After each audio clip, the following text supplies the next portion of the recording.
Hey everyone, welcome to another Official Vader video. I'm seeing a lot of confusion online as to when the Phantom Apprentice plays out during the events of Revenge of the Sith. There's been a lot of theories out there that Maul and Ahsoka's fight happened alongside Mace and Palpatine's fight in the movie, and because you can hear a Sheev-like scream when he charges at the four Jedi in his office when Maul charges at Ahsoka. I think that's just a fun reference to the movie and the events that will happen. I don't think those events are happening at the same time. And if you look back at the Clone Wars trailer, we see a couple of shots of Mandalore in the daytime after their battle that we see at the end of Phantom Apprentice. And we know this because we see a captured Maul in the background of this shot, guarded by a Coruscant clone trooper. So Order 66 has not happened yet, which means Mace and Palpatine's fight has not happened yet. And shortly after Windu's dead, Palpatine carries out Order 66, and if we see a clone with a captured Maul, then that couldn't have happened. There's also a great tweet thread by All Things Kenobi on Twitter breaking down the days of Revenge of the Sith. They explain that Obi-Wan kills Grievous and Anakin turns to the dark side on day 4 of Revenge of the Sith.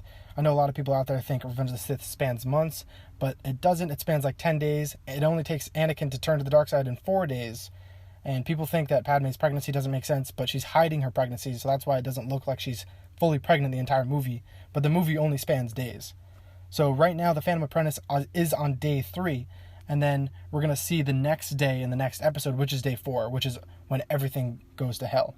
So everything from the Obi-Wan hologram scene in Phantom Apprentice take place on day 3 of Revenge of the Sith, right after Obi-Wan says his last goodbyes to Anakin. So if you're curious as to where Obi-Wan is during that holocall with Ahsoka, he's most likely on his Venator on his way to Utapau.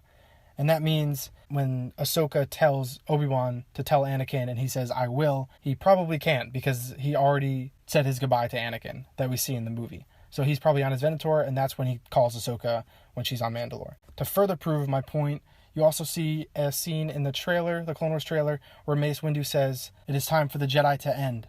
And then Yoda says, "With great care we must take." Obviously, they didn't make that just for the trailer. That doesn't make sense. I see people saying that online. Does not make sense. It's going to be in the next episode. We're going to see that tie in. It'll give the audience, okay, this is where we are in Revenge of the Sith.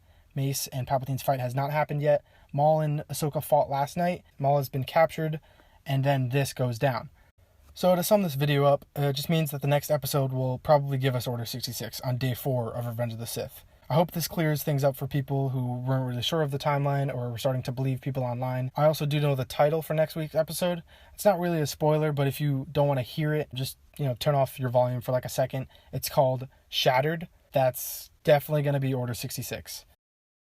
And if you have any questions, comment below and I'll be happy to answer them. I know some things may seem confusing, but we haven't gotten the full arc yet. We're only halfway there. So once we get the next 2 episodes, we'll understand it, and then probably a fan online will edit the scenes together according to Revenge of the Sith timeline. So thanks for watching, everyone. I cannot wait for the next episode, and may the Force be with you. I hope you all have a good one.